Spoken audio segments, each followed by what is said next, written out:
What if I told you that sometimes the most powerful lesson about humanity comes from the person you've just destroyed? Today I'm going to share a story that will make you question everything you think you know about success, power, and the invisible threads that connect our lives in ways we never imagine. Picture this. It's a cold Tuesday morning in downtown Chicago. The 42nd floor of Morrison & Associates buzzes with the usual corporate energy. The smell of fresh coffee mixing with expensive cologne, the sound of keyboards clicking, and hushed conversations about quarterly reports. But in one corner office, a decision is being made that will change two lives forever. Richard Morrison, CEO of one of the Midwest's most successful consulting firms, sits behind his mahogany desk, his fingers drumming impatiently as he reviews employee files. His corner office overlooks Lake Michigan, where morning joggers look like tiny ants from this height. Success has always come easily to Richard. Ivy League education, inherited connections, and a ruthless business instinct that his father taught him was essential for survival in the corporate world. "Get me Jenkins," he barks to his assistant through the intercom. His voice carries that particular tone of authority that comes from never having to ask twice for anything. Down in the third-floor cubicles, James Jenkins is putting the finishing touches on a presentation that kept him up until 3 a.m. His coffee has gone cold again, the third cup today. But he doesn't notice.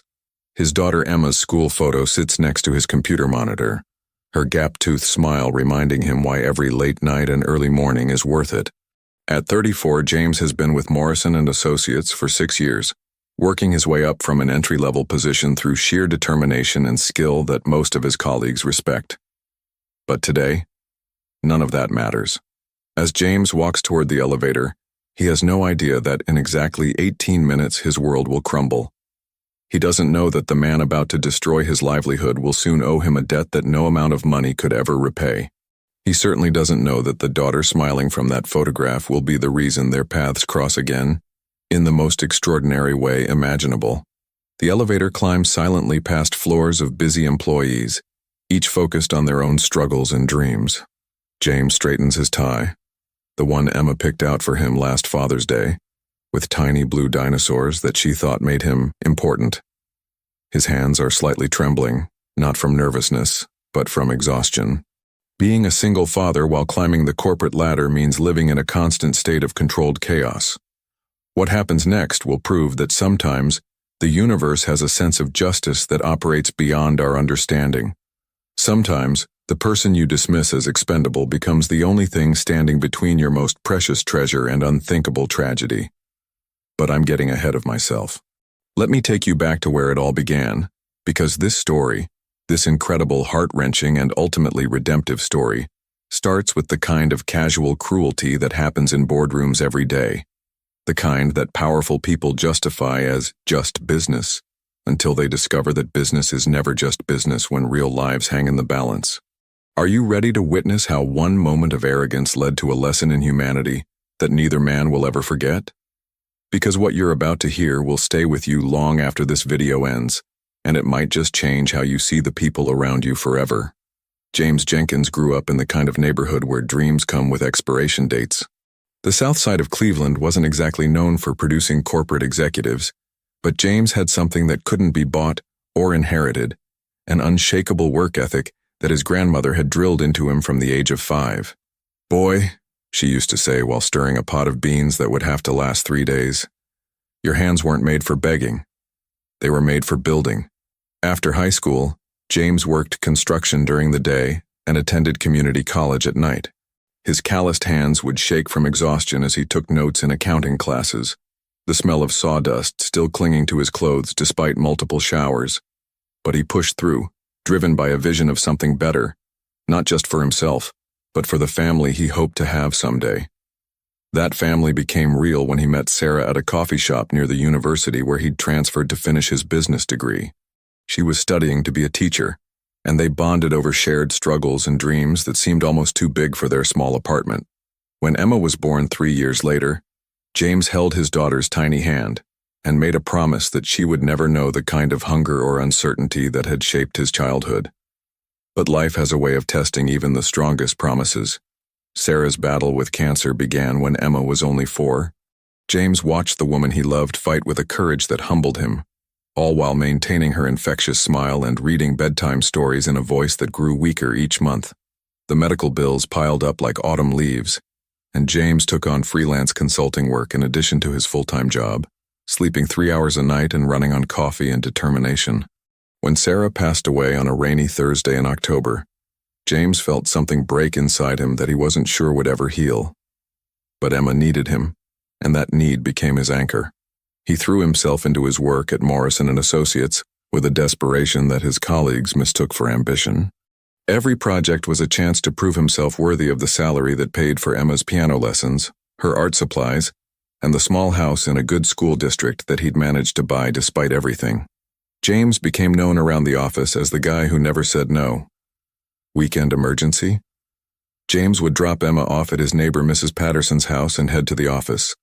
Last-minute client presentation? James would stay until midnight perfecting every slide. His work was consistently excellent, his dedication unquestionable, and his loyalty absolute. Meanwhile, 40 floors above, Richard Morrison was building a different kind of legacy. The Morrison name had been synonymous with success in Chicago business circles for 3 generations.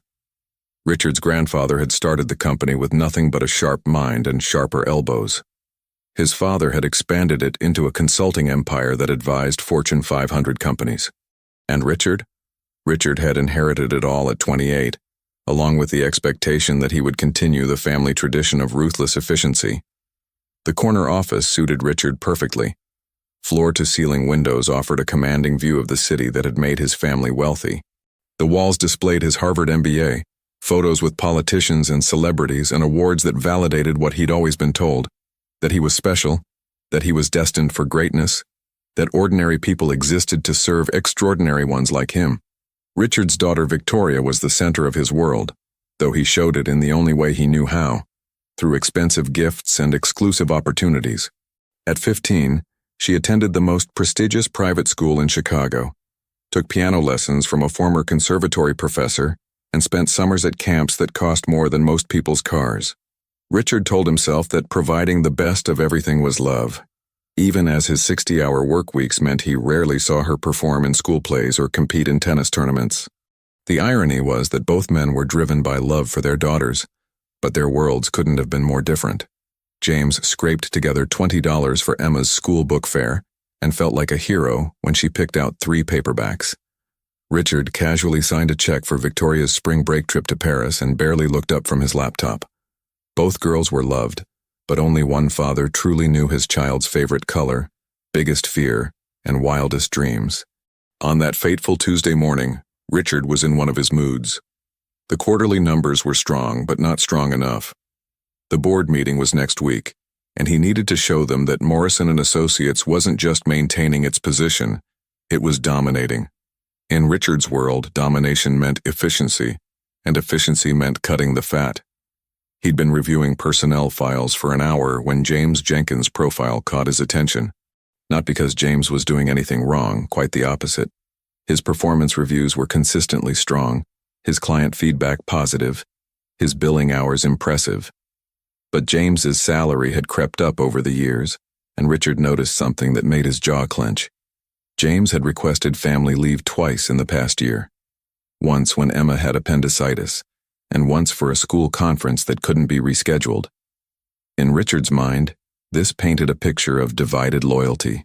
Employees who put family first were employees who couldn't be trusted to prioritize the company when it mattered most. Never mind that James had worked through the night to meet deadlines while his daughter recovered from surgery. Never mind that he'd taken the school meeting during his lunch break and made up the time by staying late. Richard saw weakness where others saw dedication. "Mr. Morrison?" His assistant's voice crackled through the intercom. "Mr. Jenkins is here.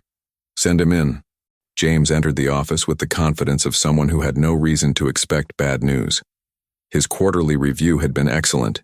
He'd just closed a major deal with a manufacturing client, and his latest project had come in under budget and ahead of schedule. He'd even worn his lucky tie, the one with the tiny dinosaurs that Emma loved. "James, have a seat." Richard didn't look up from his computer screen, a power play he'd learned from his father. Make them wait. Make them feel small. established dominance from the first moment. Thank you, sir. I have the Henderson Industries proposal ready for your review, and I think you'll be pleased with. We won't be needing that proposal. The words hung in the air like smoke from a fire that had just started burning. James felt his stomach drop, but he pressed on, assuming there must be some misunderstanding. I'm sorry, sir, I thought the Henderson deal was a priority. If you'd prefer me to focus on the Patterson account instead, I can. You're not understanding me, James. Richard finally looked up, his pale blue eyes as cold as the February wind outside. We won't be needing any proposals from you. You're terminated, effective immediately. The silence that followed was deafening. James could hear his own heartbeat, could feel the blood draining from his face. Sir, I don't understand. My performance reviews have been excellent. The Jenkins account alone brought in over $2 million in revenue last year. If there's been some mistake, there's no mistake. Richard's voice carried the casual indifference of someone discussing the weather. We're restructuring, eliminating redundancies, making the company leaner and more efficient. Your position has been deemed unnecessary. The cruelty wasn't just in the firing. It was in the lie. James wasn't redundant. His work was being redistributed to 3 different people, none of whom had his experience or client relationships. But Richard knew that admitting the truth, that James was being sacrificed to improve quarterly margins by a fraction of a percent, would make him look petty. Better to hide behind corporate speak and let James wonder what he'd done wrong. Mr. Morrison, please. I have a daughter. I've been with this company for 6 years. My work speaks for itself. If it's about money, I'd be willing to take a pay cut. I just need. Security will escort you out. Your personal belongings will be mailed to you. Richard was already looking back at his computer screen, dismissing James like he was a piece of furniture that had outlived its usefulness. The walk to the elevator was the longest of James's life. His colleagues watched from their cubicles, some with sympathy, others with the guilty relief of survivors. Security guard Miguel Rodriguez, whom James had always greeted by name and asked about his grandson's baseball games, couldn't meet his eyes as they rode down together. I'm sorry, man, Miguel whispered as the elevator descended. This ain't right. But right or wrong didn't matter now. James stood on the sidewalk outside Morrison & Associates with a cardboard box containing 6 years of his life, a coffee mug Emma had painted for him, family photos, and a small succulent plant that Sarah had given him on his first day. The February wind cut through his suit jacket, but the cold he felt went much deeper than the weather. That night, James sat at his kitchen table staring at a stack of bills while Emma did her homework in the living room.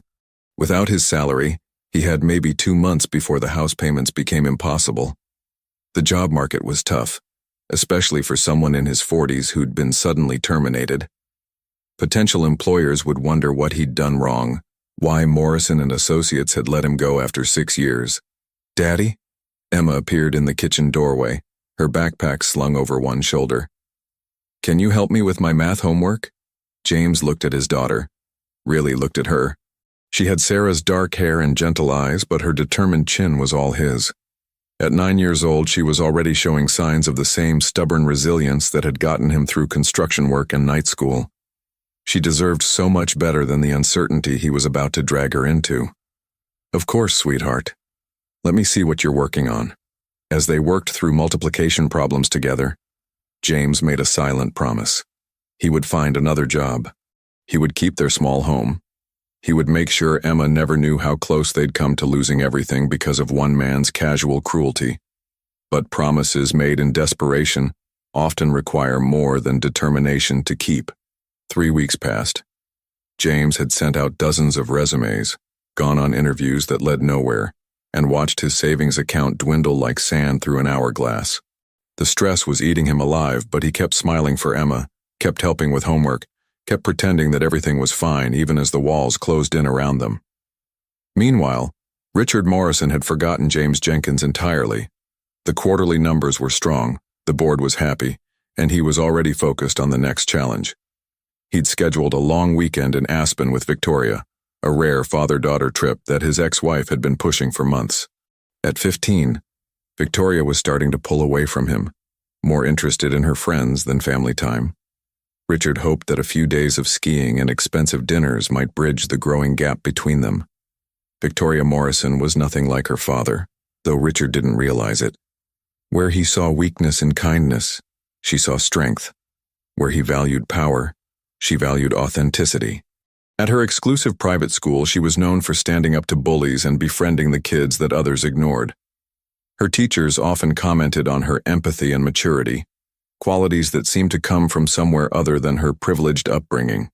The trip to Aspen started well enough. They flew first class, stayed at the most expensive resort, and Richard spared no expense trying to buy his daughter's attention. But Victoria could sense the distance between them, could feel how he was trying to substitute money for genuine connection. On their second day, after he'd spent another dinner answering work calls instead of talking to her, she decided to explore the town on her own. "I'm going for a walk," she announced as they returned to their suite. "It's getting dark, Victoria. Why don't you order room service and we can watch a movie? I need some air. I'll be back in an hour." Richard barely looked up from his laptop. "Stay on the main streets and take your phone." Victoria grabbed her jacket and headed out into the crisp mountain air.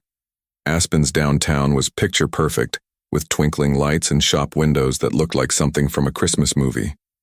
She wandered aimlessly, not really shopping, just enjoying the freedom of being alone with her thoughts. That's when she heard the screaming. It started as a distant sound, like a siren or car alarm, but then she realized it was human, panicked, desperate, terrifying. Victoria followed the sound around a corner and saw something that would haunt her dreams for years to come. A massive SUV had jumped the curb and crashed through the window of a small cafe. Steam rose from the crumpled hood and the screaming was coming from inside the vehicle. Other pedestrians stood frozen in shock, some pulling out phones to call for help, but no one was moving toward the wreckage. Victoria started running toward the accident, her heart pounding with adrenaline and terror. As she got closer, she could see that the driver was slumped over the steering wheel, unconscious and bleeding. But it was the passenger side that made her blood run cold. A woman was trapped and something was wrong with the car that made approaching it incredibly dangerous. She could smell gasoline. The SUV had ruptured its fuel tank in the crash, and gasoline was pooling beneath the vehicle. One spark, one electrical short, and the whole thing could go up in flames. Victoria stood at what felt like the edge of hell, knowing that someone was going to die if no one acted soon, but terrified that trying to help might kill her too. That's when she saw him. A man came running from the opposite direction, moving with purpose and determination that cut through the chaos like a knife. He wasn't looking around for someone else to take charge. He wasn't waiting for first responders. He saw the danger, assessed the situation, and acted. "Stay back," he shouted to the growing crowd. "Everyone move away from the vehicle." But instead of retreating himself, he moved closer. Victoria watched in amazement as this stranger, this ordinary-looking man in jeans and a winter jacket, began organizing a rescue that would save 2 lives and change her own forever. James Jenkins had been walking back to his motel after another failed job interview when he heard the crash. His first instinct was the same as everyone else's: call 911 and wait for professionals. But as he approached the scene and saw the gasoline spreading beneath the SUV, he realized that waiting might mean watching people burn to death. His construction background kicked in. He could see that the vehicle was unstable, that the fuel leak was getting worse, and that the driver's side door was pinned shut by a light pole. But the passenger side, while badly damaged, might still be accessible if someone was willing to take the risk. "I need help," James called to the crowd. "Someone call 911, but I need people to help me stabilize this vehicle while I get them out." Most of the crowd backed away, unwilling to risk their own safety. But Victoria Morrison, 15 years old and terrified but determined not to watch people die, stepped forward. "What do you need me to do?" James looked at her, really looked at her for the first time. She was young, obviously from money based on her expensive jacket and boots, and scared out of her mind. But her jaw was set with determination, and her hands weren't shaking despite the terror in her eyes. "It's too dangerous," he said. "You need to get back. Those people are going to die if we don't do something. Tell me what to do." Something in her voice reminded James of Emma, that stubborn courage that refuses to back down when it matters most.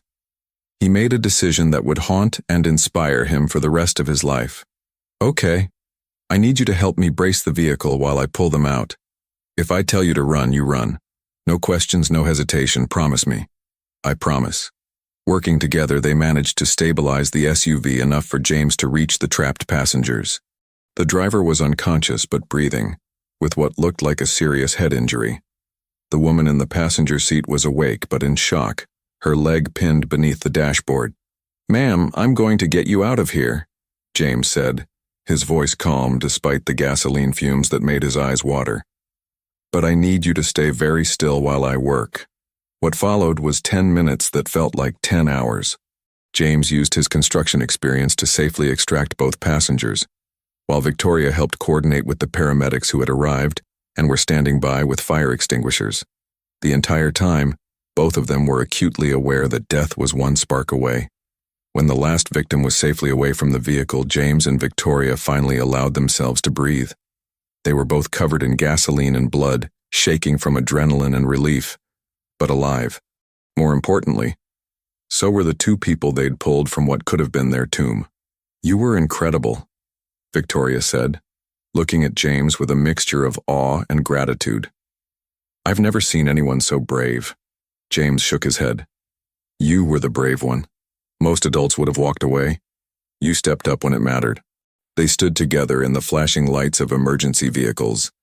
Two strangers from completely different worlds who had just shared an experience that bonded them forever. Victoria pulled out her phone to call her father, her hands finally starting to shake as the reality of what they'd done set in. "Dad? It's me. I'm okay. But something happened. There was an accident, and I helped save some people, and..." Her voice cracked as the emotions finally overwhelmed her. James gently took the phone. "Sir? This is James Jenkins. Your daughter is safe, but she's been through something traumatic. She probably needs you right now." 20 minutes later, Richard Morrison arrived at the scene in a taxi, his face pale with terror and relief.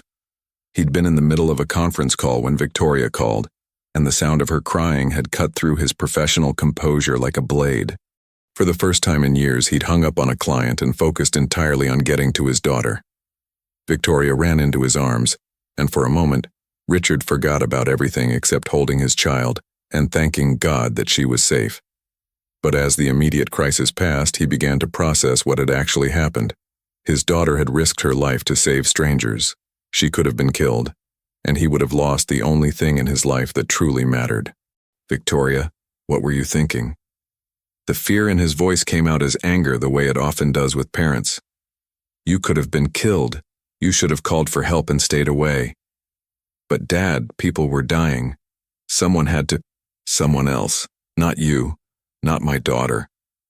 James had been standing quietly nearby, giving them space to reunite, but something about Richard's tone made him step forward. This girl had shown extraordinary courage, and she was being scolded for it instead of celebrated. "Excuse me, sir," James said quietly. "I don't think you understand what your daughter did tonight. She saved 2 lives. Without her help, those people would have died. She was brave and smart, and..." Richard turned toward James for the first time, and the world seemed to stop spinning. Recognition hit them simultaneously, like 2 freight trains colliding in slow motion. Richard saw the man he'd fired 3 weeks ago, the employee whose life he'd casually destroyed without a second thought. James saw the CEO who had taken away his livelihood, his security, his ability to provide for his own daughter. But in that moment of recognition, something else became clear. The man Richard had dismissed as expendable, the worker he'd considered weak because he put family first, had just risked his life to save Richard's most precious treasure. The employee he'd deemed unnecessary had proven himself to be the most necessary person in the world. "You," Richard whispered, his voice barely audible over the sound of emergency vehicles. "You're James Jenkins, the employee you fired 3 weeks ago." James's voice was steady, but his eyes held a mixture of hurt, anger, and something else. A quiet dignity that made Richard feel smaller than he'd ever felt in his life. Victoria looked between them in confusion. "You two know each other?" The silence that followed was deafening. Richard stared at James, seeing him clearly for the first time. Not as a number on a spreadsheet or a line item to be eliminated, but as a human being. A father who had just risked his life for a stranger's child, despite having every reason to walk away and let someone else handle the problem. "Mr. Morrison fired me from my job," James said quietly to Victoria. 3 weeks ago. Victoria's eyes widened as the implication sank in. The man who had just saved her life, who had shown more courage and compassion in 10 minutes than most people show in a lifetime, had been treated as expendable by her father. The disconnect between her father's values and her own had never been more stark. "You fired him?" Victoria's voice was small, confused. "But he saved my life. He saved those people." Richard felt something crumble inside his chest. His daughter was looking at him with an expression he'd never seen before. Disappointment. Not anger, not defiance, but a deep, crushing disappointment that made him realize how far apart they'd grown, and why. The ride back to the hotel was silent. Victoria sat between her father and James in the back of the taxi, still processing what had happened. The paramedics had checked her over and declared her physically fine, but emotionally she was reeling, not just from the accident, but from the revelation about her father's treatment of the man who had just saved her life. James had tried to decline the ride, insisting he could walk back to his motel, but Victoria had grabbed his arm with a grip that wouldn't be denied. "Please," she'd whispered, "don't leave yet." So here they were, 3 people whose lives had become permanently intertwined by circumstances none of them could have imagined. The silence wasn't comfortable. It was heavy with unspoken questions, regrets, and realizations that would change everything. At the hotel, Richard finally found his voice. "Mr. Jenkins, could we talk? Privately?" James nodded, though he wasn't sure what else there was to say. They'd said everything that mattered 3 weeks ago in that corner office, hadn't they? Victoria hugged James goodbye, whispering "thank you" in a voice thick with emotion. As she headed up to their suite, she turned back once to look at her father. "I hope you do the right thing, Dad." The hotel bar was nearly empty at this hour. Richard ordered scotch, expensive scotch, the kind that had always made him feel successful. James asked for coffee, black. They sat across from each other in leather chairs that probably cost more than James made in a month. 2 men from different worlds trying to figure out how to navigate this new reality. "I don't know how to do this," Richard said finally. "I don't know how to apologize for what I did." James stared into his coffee cup. "Then don't. Apologies don't pay rent or buy groceries. They don't explain to a 9-year-old daughter why Daddy can't afford her art classes anymore." The words hit Richard like physical blows. He'd known intellectually that firing James would affect his family, but he'd never allowed himself to truly consider what that meant in human terms. A 9-year-old daughter who would have to give up her art classes. A father who would have to explain why their world was suddenly less secure. "You have a daughter, Emma. She's 9. James pulled out his phone and showed Richard the same photo that had been on his desk at Morrison & Associates. A gap-toothed smile full of innocence and trust. "She doesn't know how bad things are. I've been pretending everything's fine while I look for work." Richard stared at the photo and saw Victoria at that age. He remembered his own fears when Victoria was small, the fierce protectiveness, the desire to shield her from every possible harm, the willingness to do anything to secure her future. How had he become the kind of man who would threaten another father's ability to protect his child? "I have job offers," Richard said suddenly. I could make calls. Companies that would hire you immediately based on my recommendation." James looked up sharply. "I don't want your charity." "It's not charity. It's justice. You earned those opportunities with your work at Morrison & Associates. I took them away unfairly." The conversation continued for 2 hours. Richard found himself talking about his childhood, his father's ruthless business philosophy, the pressure to maintain the family legacy. James talked about Sarah, about the promises he'd made to a dying wife, about the fear that kept him awake at night wondering if he was failing as a father. By the end of the night, something had shifted between them. Not friendship, that would take much longer if it ever came at all, but understanding. Recognition that they were both men trying to do right by their daughters, even if they'd lost sight of what that meant along the way.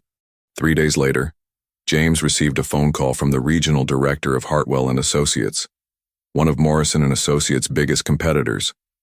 They wanted to meet with him about a senior consultant position that came with a significant salary increase and better benefits than he'd ever had. The interview was a formality. Richard Morrison's personal recommendation carried weight in Chicago business circles, and James's work spoke for itself. Within a week, he had a new job, a new office, and for the first time in months, he could sleep without nightmares about losing his house.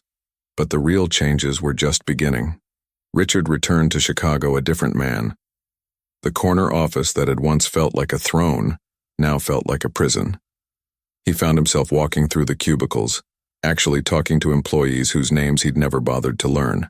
He discovered that Miguel Rodriguez, the security guard, was putting his grandson through college, that Sandra Chen in accounting was caring for her elderly mother, that every person in the building had a story, a family, dreams and fears that made them human rather than just resources to be managed. The changes weren't just philosophical, they were practical. Richard instituted new policies, family leave that didn't count against performance reviews, emergency hardship funds for employees facing unexpected crises, and a promotion system based on merit rather than politics. Some of the old guard board members grumbled about going soft, but the company's performance actually improved as employee loyalty and productivity soared. Victoria noticed the changes in her father immediately. He started asking about her day and actually listening to the answers. He attended her tennis matches and school plays. Most importantly, he began to understand that being a good father meant more than providing material advantages. It meant being present, being engaged, being the kind of man she could be proud of. James and Emma's life stabilized quickly with his new job, but the experience had changed him too. The months of uncertainty had shown him how quickly security could disappear, how important it was to build real relationships rather than just professional ones. He began volunteering with a local organization that helped unemployed workers, sharing his story and offering practical advice about job hunting and financial planning. 6 months after the accident in Aspen, James received an unexpected invitation. Victoria Morrison was having a 16th birthday party, and she'd specifically requested that he and Emma be invited. Richard had included a handwritten note. Victoria insisted, and I've learned that when my daughter insists on something, she's usually right. I hope you'll come, both of you. The party was at the Morrison Estate, a sprawling mansion in one of Chicago's most exclusive neighborhoods. James felt out of place among the luxury cars and designer clothes, but Emma was fascinated by everything. The grand staircase, the crystal chandeliers, the gardens that looked like something from a fairy tale. Victoria greeted them at the door, wearing a simple blue dress instead of the elaborate gown her father had suggested. You came. I wasn't sure you would. Emma couldn't stop talking about it once she found out there would be a pool, James said with a smile. Victoria knelt down to Emma's level. Would you like to see the horses? We have 3 of them, and one is really gentle. She loves kids. As Emma's eyes lit up with excitement, James felt a familiar pang. These were the kinds of experiences he'd never be able to give his daughter. Horses, swimming pools, opportunities that money could buy. But Victoria's kindness was genuine, not condescending, and Emma deserved to enjoy this taste of a different world. Richard approached them as Victoria led Emma toward the stables. Thank you for coming. I know this can't be easy. It's not about me. It's about her. James nodded toward Emma, who was chattering excitedly about horses she'd only seen in books. She deserves to have magical moments even if I can't provide them myself. You provide something more important than money, Richard said quietly. You provide love. Real love. Not the substitute I tried to buy for Victoria. They watched their daughters together, Victoria patiently teaching Emma how to brush a horse's mane, both girls giggling when the horse nuzzled Emma's pocket looking for treats. Despite the differences in their circumstances, there was something similar about both girls. A kindness, a natural empathy that their fathers were still learning to recognize and nurture. The party was a success, but the real conversation happened later, after most of the guests had gone home. Emma had fallen asleep on one of the couches in the library, exhausted from a day of swimming, horseback riding, and more excitement than she'd experienced in months. Victoria sat beside her, gently stroking her hair with the protective instincts of an older sister. She's sweet, Victoria said to James. She reminds me of someone I used to be, before I got so caught up in everything that doesn't really matter. James looked at this remarkable young woman who had risked her life for strangers, who treated his daughter like family despite their different worlds, who was somehow managing to bridge the gap between him and her father through sheer force of character. You're pretty remarkable yourself. Your father should be proud. He's trying to be better. We both are. Victoria glanced toward the door where Richard was talking quietly with some remaining guests. That night in Aspen changed all of us. Not just because of the accident, but because of what came after. Seeing how you acted, how you put yourself at risk for people you didn't even know, it made me realize what real strength looks like. Richard joined them in the library, loosening his tie after a long day of playing host. How's our sleeping beauty? Completely worn out, James said with a smile. This was the best day she's had in a very long time. Thank you. Victoria planned most of it. She said Emma needed to experience what it felt like to be a kid without worries, even if it was just for one day. As James carried his sleeping daughter to the car, Victoria walked with them. I hope we can do this again. Maybe next time Emma can come stay overnight. We have a guest room that never gets used, and I think she'd love to wake up and see the horses first thing in the morning. James looked at Richard, unsure how to respond to such generosity. Richard nodded. Victoria's right. Emma is always welcome here. Both of you are. Driving home through the quiet Chicago streets, James reflected on how much had changed since that terrible morning when he'd been escorted from Morrison & Associates. He'd lost a job, but gained something more valuable, perspective on what really mattered, and the knowledge that sometimes the worst moments of our lives can lead to the most important ones. Emma stirred in her car seat as they pulled into their driveway. Daddy, was that real or was I dreaming? It was real, sweetheart.